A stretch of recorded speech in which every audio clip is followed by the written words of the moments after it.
Step 3, kumpletuhin ang mga initalya tulad ng ID details, source of funds, income matiba pa. Step 4, ilagay yung buong address at mga sumusuportang dokumento. Step 5, dumaan sa live verification. Step 6, hintayin ang verification within 24 to 48 hours. Okay, so once naka-install mo GrabFood app, mauni ang naong sa inyong app sa GrabFood app. Tanawan ninyo mga sir. Okay, kung dili na ma-verify inyo ang GrabPay, dili po mo makatransfer. Ha? Kinahanglan, i-verify na ninyo, mauni mga steps, tanaw lang mo ani.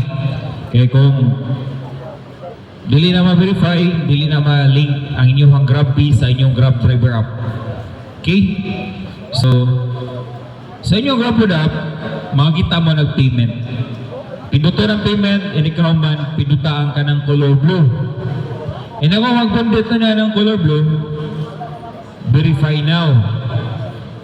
Sunod, agree, sunod, get started. Unya, ato sa ubos naman na cash in or upgrade to a premium wallet. Pinuta ang upgrade to a premium wallet, unya ikaw man, mga yun na siya o local address. Local address. So, mga yun po na siya o ID details. Okay? So, sa local address, inyo i-fill out na kung saan naka-address. Mostly, di ba, madali-dali na ito ang mga ID, driver license, di ba? Pero, kunya, may nakira nga alis nyo ang license, mo yung fill out aning ID details or local address. Kaya dili na sila mag-match, dili na sa ma-verify nyo ang GrabPay.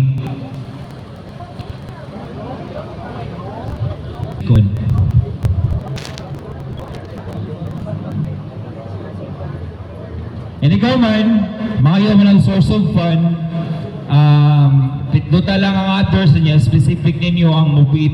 And ikaw man, picture ninyo yung ID, and ikaw man, picture sa ID, makayaw pa ng selfie. So mag-selfie mo na kinahanglan way nakabutang sa inyong naong, eyeglass, kalo, helmet, bunit, or helmet ha, para ma-verify niya yung GrabPay. Niya ma-verify na siya within 24 to 48 hours na yung GrabPay. Okay, so mga paalala, isang Grab account lamang kailangan siguraduhin na pareho ito sa iyong mobile driver account mobile number. Kung ikaw may higit sa isang Grab account, kakailanganin na may deactivate ito, mangyari tignan ang terms of service ng Grab. Kailangan ang impormasyon na ibinigay ay tugma sa iyong submitted documents tulad ng pangalan, numero ng ID, address at iba pa.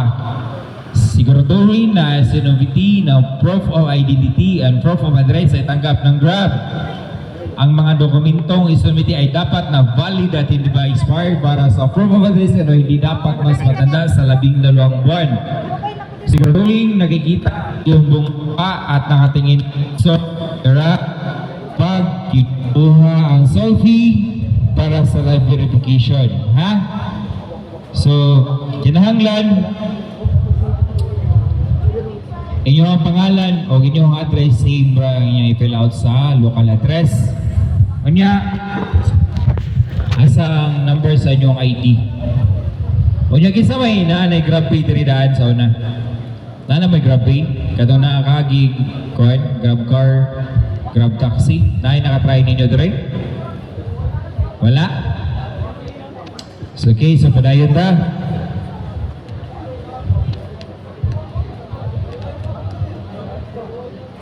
Next, sino si Mobit?